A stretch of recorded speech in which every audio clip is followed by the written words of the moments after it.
6:14 a.m., March 11th, 2026. Naperville, Illinois. 14 federal agents moved through the parking lot of a commercial real estate office on West Ogden Avenue. 2 vehicles blocked the rear exit. A third sat at the intersection, engine running, lights off. The warrant had been signed at 11:47 p.m. the night before.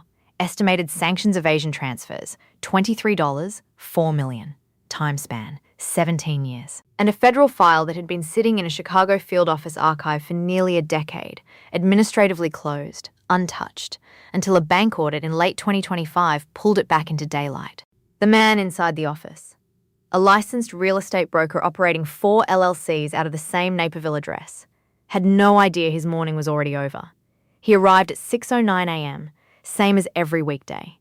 He unlocked the front door, disabled the alarm, started a pot of coffee. He was pouring his first cup when the knock came. This is the story of a financial network that survived 2 federal administrations, 1 retirement, 1 administrative closure, a geopolitical crisis in the Strait of Hormuz, and 14 years of institutional forgetting. It almost survived a third. The original case began not with a tip, not with surveillance, not with a confidential informant. It began with a number. In March 2012, an analyst in the FBI's Chicago Field Office Financial Crimes Unit was reviewing a batch of suspicious activity reports. The standardized filings banks are required to submit whenever a transaction pattern raises concern. Most SARs are noise, low-level cash structuring, possible tax evasion, grey area wire routing. The analyst, a woman with 11 years in financial forensics, was working through the week's backlog on a Tuesday afternoon when one file caught her attention. A licensed currency exchange on North Cicero Avenue, northwest Chicago, had processed 47 wire transfers over a 6-week period. Each transfer was between $9,100 and $9,800. The federal reporting threshold for cash transactions is $10,000. Anything below that number doesn't automatically trigger a currency transaction report. Structuring, breaking large sums into sub-threshold transactions to avoid automatic federal detection, is itself a federal crime. But what flagged this file wasn't the amounts alone. It was the destination pattern. The funds left the North Cicero exchange and moved into a correspondent account at a mid-sized regional bank in Chicago. From there, they routed to accounts in 3 intermediary jurisdictions: a financial services firm in Cyprus, a holding company registered in the United Arab Emirates, and a consultancy entity in Turkey. The final destination accounts, when traced through OFAC's internal registry, bore structural similarities to front entities associated with Iranian commercial networks operating under sanctions. The analyst flagged the file. Her supervisor opened a preliminary inquiry. By June 2012, the Chicago field office had formally assigned a case agent. Special Agent David Mercer had spent 9 years working financial crimes in Chicago. He'd built cases against currency manipulation networks, trade finance fraud, and offshore tax shelters. He knew what a layered transfer architecture looked like, and what he was looking at in the summer of 2012 was deliberate, practiced, and clean. Too clean. The currency exchange was owned and operated by a man named Farid Kashmiri. 41 years old at the time, Iranian-American, naturalized U.S., citizen since 1998, licensed by the Illinois Department of Financial and Professional Regulation. No prior criminal history. No fact flags on his personal record. The exchange had operated since 2004 and had passed its last state compliance review without findings. On paper, Kashmiri ran a legitimate business serving an underbanked immigrant community on Chicago's northwest side. The exchange handled remittances, currency conversion, and small dollar wire transfers. The kind of operation that exists in every major American city, largely invisible to the wider financial system. What Mercer's investigation began to reveal was something underneath that surface, something that had been running continuously for at least 3 years before the SARS ever reached his desk. The first 8 months of the investigation was slow. Surveillance on the exchange itself yielded little. Kashmiri was careful. Transactions at the counter were routine. The sub-threshold wire transfers happened electronically, scheduled through the exchange's back-office software, often during off-hours. Mercer and his team pulled subpoenas on the exchange's bank accounts, its software vendor records, and the correspondent account at the regional bank. What they found was a wire architecture that had been running since at least 2009. 47 transfers in 6 weeks was not an anomaly. It was a pattern they happened to catch in a particular 6-week window. The full transfer volume, when Mercer reconstructed it from bank records going back 3 years, was approximately $4. $2 million. $4.2 million. Structured into sub-threshold increments. routed through 3 jurisdictions, terminating in accounts connected to entities under active OFAC sanction. For an Iran sanctions case in 2012, that number was significant, but the evidentiary picture was incomplete. The correspondent accounts in Cyprus and the UAE were beyond direct U.S. subpoena authority without treaty-level cooperation. The Turkish consultancy was registered under a name that had since dissolved and reorganized under a different identifier. The chain was traceable in structure, but not conclusively linkable to a specific sanctioned Iranian entity without the cooperation of foreign financial regulators. Cooperation that, in 2012, moved at the pace of diplomatic bureaucracy. Mercer spent the better part of 2 years building the case. He brought in an OFAC liaison from Treasury. They identified 3 candidate entities that the destination accounts might belong to. Iranian commercial firms that had been redesignated under Executive Order 13599 following the 2012 expansion of sanctions. The problem was might.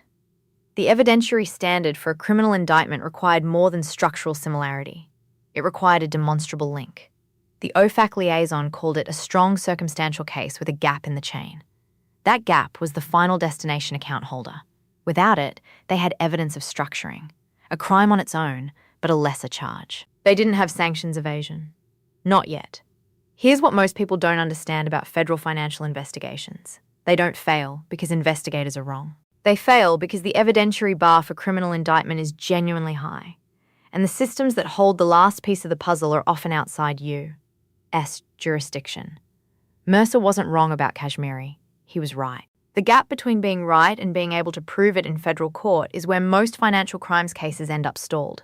In July 2014, Mercer's supervisor recommended transitioning the investigation to monitoring status, keeping the file open but reducing active resource allocation while waiting for new evidentiary developments. Mercer disagreed. He filed a dissenting memo. It was noted in the file and overruled. In April 2015, Mercer retired after 23 years with the Bureau. He left a detailed transition memo for whoever picked up his caseload.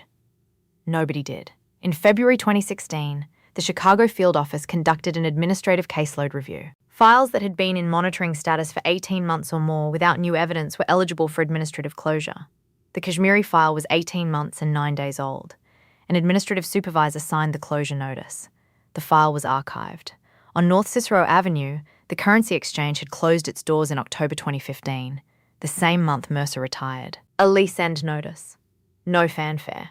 By that point, the business had served its purpose. Its owner had moved on. Fareed Kashmiri relocated to DuPage County. He formed a commercial real estate LLC in January 2016, then a second in 2017, a third in 2019. By 2022, he was operating 4 entities from the same office address in Naperville, brokering commercial property transactions across the western Chicago suburbs. His clients included restaurant chains, light industrial tenants, and medical offices. By any visible measure, he was a legitimate suburban commercial broker with a mid-market book of business. But the financial architecture he'd built in 2009 didn't close when the currency exchange did. The wires kept moving, same sub-threshold increments. Different source accounts, now routed through the LLC's business banking relationships.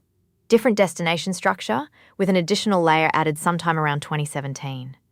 But the core routing pattern, the fundamental mechanism, was the same one Mercer's team had identified in 2012.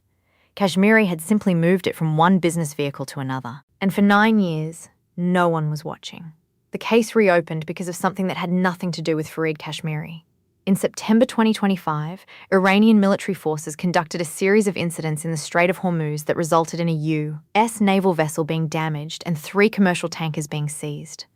The response was immediate. The Treasury Department's OFAC unit, operating under a direct White House directive, announced an expanded Iran sanctions enforcement sweep, the largest since 2012.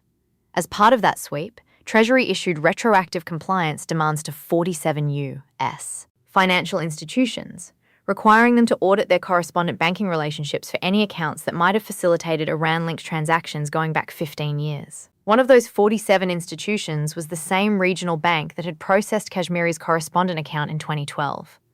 The bank's compliance team began the audit in October 2025. They were looking for anything flagged in OFAC's expanded database of Iranian front entities. On October 29th, a compliance analyst pulled a batch of dormant accounts that had been inactive for more than 5 years. One of them matched a routing number in the audit search parameters. The analyst generated a standard compliance exception report. It went to the bank's chief compliance officer. The CCO, following the new OFAC directive, filed a voluntary self-disclosure with Treasury within 72 hours. 3 days later, that VSD landed on the desk of an OFAC sanctions enforcement officer in Washington. The officer cross-referenced the routing number against active and historical enforcement files. It matched the Chicago field office file from 2012, the file with Fareed Kashmiri's name on it. What happened next was faster than most federal financial cases move. OFAC contacted the FBI's Chicago field office on November 4, 2025. The Chicago office pulled the archived file. The original case agent was retired and unavailable. But the transition memo he'd left in 2015 was intact and detailed. Within 4 days, Chicago FO had assigned a new lead agent and requested HSI, Homeland Security Investigations, as a joint partner, given HSI's jurisdiction over financial crimes with a national security dimension. The new lead agent was Special Agent Renata Voss, 8 years with the Bureau, the last 4 in financial crimes. She read the 2012 file in a single sitting. One detail kept coming back to me when I went through what's been made public of the reconstructed case file. The compliance analyst who filed that exception report in October 2025 had no idea she was pulling a thread that had been sitting in a federal archive for 9 years. She was doing a routine audit. She flagged a routing number. That's it. That's what reopened this.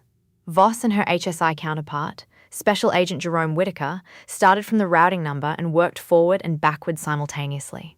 Backward, they needed to establish the full historical scope of the transfer activity. Forward, they needed to identify where Kashmiri's current financial infrastructure was routed and whether it was still active. The backward reconstruction took 3 weeks and required subpoenas to 7 financial institutions. What they found confirmed and exceeded what Mercer had documented in 2012. The transfer activity hadn't started in 2009, as originally believed. It had started in late 2007, 2 years earlier, and the volume wasn't $4, $2 million. That was just the portion Mercer's team had captured in the initial subpoena window. The full picture, reconstructed from bank records spanning 2007 to 2024, showed approximately $19, $1 million in sub-threshold wire transfers following the same core routing pattern. The forward investigation moved faster. Kashmiri's 4 LLCs had business banking relationships at 3 institutions. Voss and Whitaker subpoenaed current account records in late November 2025. The records showed that wire transfer activity consistent with the historical pattern had continued through at least April 2024, the most recent date in the subpoena window. Combined historical and current total, estimated by the forensic accounting team, $23, $4 million, spanning 2007 through 2024. 17 years. What's most surprising about this case isn't the amount, though $23, $4 million over 17 years is substantial for a sanctions evasion network running through a single principal. The strangest part is the consistency. Kashmiri changed his business vehicles. He changed his source accounts. He added layers to the destination architecture. But he never changed the fundamental mechanism. The same sub-threshold structuring. The same 3-jurisdiction routing. It's almost as if he believed that consistency itself provided cover. That as long as each individual transaction looked ordinary, the pattern would never be assembled. He was almost right. In December 2025, the investigation hit its first significant obstacle. The destination accounts had evolved since 2012. The Cyprus and UAE intermediaries were no longer the terminal points. Sometime around 2019, the architecture had added a 4th layer, a digital asset exchange registered in a jurisdiction without a U.S. Mutual Legal Assistance Treaty. The accounts beyond that layer were effectively invisible to direct subpoena. Voss and Whitaker had the historical chain. Solid, documented, indictable on structuring and sanctions evasion charges back to 2007. But the current era transfers, from 2020 onward, had a gap at the terminal end. Treasury's OFAC unit could identify the exchange as a known sanctions evasion vehicle, but establishing the final destination under the criminal standard required either a witness or a cooperative disclosure from the exchange itself. The exchange wasn't going to cooperate. For 3 weeks in December 2025 and early January 2026, the investigation sat in a holding pattern. They had a solid historical case. The current era architecture was documented to the 4th layer and then stopped. The decision was whether to move forward with what they had or keep working to close the terminal gap. Voss made the call, move forward. The historical evidence was sufficient for a federal indictment on multiple counts. Waiting for the terminal layer risked the investigation itself. Kashmiri was operating normally, but the longer the investigation ran, the greater the exposure risk. One inadvertent disclosure, One subpoena that got noticed by the wrong compliance officer at the wrong institution, and Kashmiri might move. He'd done it before. On January 14th, 2026, the FBI's Chicago field office submitted a prosecution referral to the U.S. Attorney's Office for the Northern District of Illinois. The AUSA assigned to the case reviewed the referral over the following 2 weeks and returned with a list of additional evidentiary requests, standard in a financial crimes case of this complexity. The additional requests took 3 weeks to fulfill. On February 28, 2026, the AUSA filed a sealed criminal complaint charging Fareed Kashmiri with violations of the International Emergency Economic Powers Act, conspiracy to evade sanctions, and wire fraud. The complaint alleged 17 counts spanning 2007 through 2024. The arrest warrant was signed the same day. The question then was timing and method. Kashmiri had no criminal record and no apparent awareness that the investigation existed. He was operating normally, showing up at his Naperville office every weekday morning, meeting with clients, processing real estate transactions. He was not a flight risk in the conventional sense. But conventional is a relative term in sanctions cases. An IEPA violation at the scale alleged carries potential sentences that make flight calculations rational. And Kashmiri had international contacts and financial resources outside the U.S. banking system. The decision was made to execute the warrant at the earliest opportunity, without advance notice. That opportunity came on March 11th. Put yourself in Special Agent Voss's position at 5:30 a.m. that morning. She had a sealed complaint, a signed warrant, 14 agents staged in Naperville, and an arrest target who had been successfully invisible for 17 years. The operation had been compartmentalized to a small number of personnel. No leaks, no exposure. Everything was clean. Then, 40 minutes before the planned entry, an issue emerged. The surveillance team posted outside Kashmiri's residence reported that his vehicle was not in the driveway. He had left early. The morning surveillance protocol had expected him at the office between 6 o'clock and 6:30 a.m., consistent with his established pattern. But his vehicle wasn't at home. For 12 minutes, there was no confirmed visual on Kashmiri. Voss held the operation. The agents at the office maintained position but did not approach. The surveillance team at the residence confirmed the vehicle was gone. A third unit, positioned on the route between the residence and the office, was queried. They had not seen the vehicle pass. At 6:06 a.m., the office surveillance team reported Kashmiri's vehicle had entered the parking lot. He had taken a different route. He arrived 3 minutes earlier than his usual window. The operation proceeded. At 6:14 a.m., the entry team knocked. Kashmiri answered the door himself, in the front office. He was holding a coffee cup. He did not run. He did not reach for anything. He looked at the agents in the doorway, looked at the warrant being held up for him to read, and set the coffee cup down on the reception desk. He said nothing. The agents moved through the office systematically. 2 agents secured Kashmiri. 4 others began the document collection. 4 filing cabinets, 3 computers, an external hard drive array, and 2 safes. The safes required a locksmith who arrived at 7:20 a.m.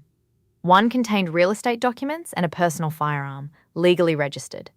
The other contained $47,000 in cash, 2 passports, one US, one issued by a European country, and a ledger. The ledger was handwritten, 31 pages.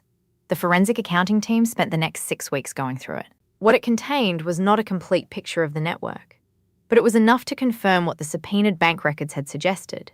Kashmiri was not the architect of the operation. He was a processor, a node in a larger system. Here's the take that'll probably draw some reaction. The 2016 administrative closure of this file was not an accident of bureaucracy, and it wasn't purely a resource constraint. It was the predictable outcome of a federal investigation framework that measures success by indictment rates and treats unresolvable evidentiary gaps as file closure justifications. Mercer's 2015 dissent memo was correct. The case had evidence of structuring, evidence of sanctions, evasion architecture, and an identified principle. Closing it because the terminal account was in a treaty gap jurisdiction wasn't a resource decision. It was a choice. And that choice gave Kashmiri 9 more years of operational freedom. The system that closed this file in 2016 owes some accounting for the $14 million that moved between then and when it was reopened. The ledger identified a contact in Dubai, referred to only by a 2-letter code. It identified a second contact, described in the ledger's shorthand as a relay, somewhere in the European banking system. And it contained references to 3 other US-based processing nodes, identified by city only. One in Houston, one in Los Angeles, one in a city whose entry was illegible. 3 other nodes, possibly running the same architecture, possibly still active. This is where the indictment against Kashmiri became the beginning of something larger, not the end. On April 7th, 2026, Fareed Kashmiri was formally arraigned in the Northern District of Illinois. He entered a not guilty plea through his attorney. Bond was set at $2 million with electronic monitoring and surrender of both passports. His attorney filed a motion to suppress the ledger evidence, arguing the second safe was not adequately described in the warrant application. The motion was pending as of early July 2026. The government's response noted that the warrant application described financial records and storage containers consistent with financial record keeping. Language the AWESA argued was sufficient to cover the safe's contents under established circuit precedent. The suppression hearing was scheduled for August 2026. If the ledger is suppressed, the government's case becomes substantially harder. The bank records and OFAC analysis remain, strong evidence on the historical structuring and sanctions violations. But the ledger is what ties Kashmiri to knowing, ongoing participation in a structured network rather than a series of individually ambiguous transactions. Without it, the defense has more room to argue that Kashmiri was an unknowing facilitator. There's a line in the sealed indictment, portions of which were made public during the arraignment, that reads almost like it belongs in a different document. It describes Kashmiri as having knowingly and willfully provided material support to entities subject to U.S. sanctions through a mechanism specifically designed to evade automated federal detection systems over a period not less than 17 years. 17 years. That's not a lapse in judgment. That's a career. The forensic accounting team completed its review of the ledger in mid-May 2026. Their findings were filed under seal with the Northern District Court. What leaked into the public record through a partially unsealed exhibit was a single figure. The team estimated that the total network, not just Kashmiri's node, but the aggregate architecture the ledger referenced, had processed between $180 million and $340 million over the same period. Kashmiri's $23.4 million was the piece they could prove.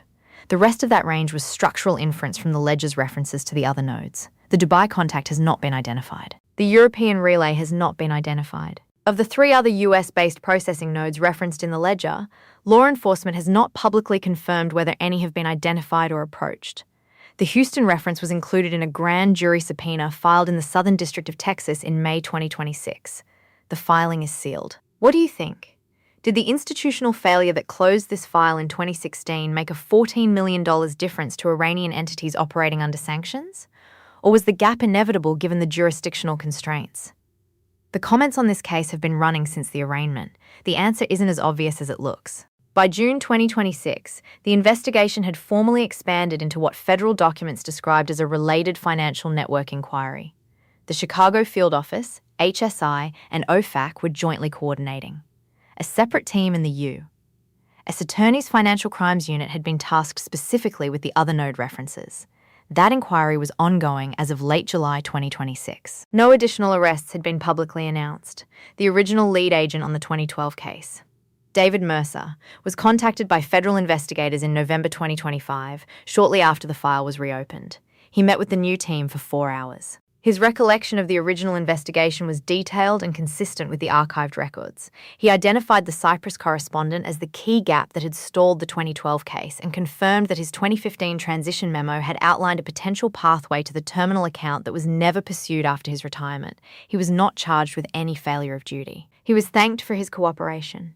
He returned to retirement. The $23.4 million that federal prosecutors allege moved through Kashmiri's network over 17 years has not been recovered. Financial instruments of that type, wire transfers routed through multiple jurisdictions into accounts at non-treaty exchanges, are not recoverable through civil forfeiture the same way cash or domestic assets are.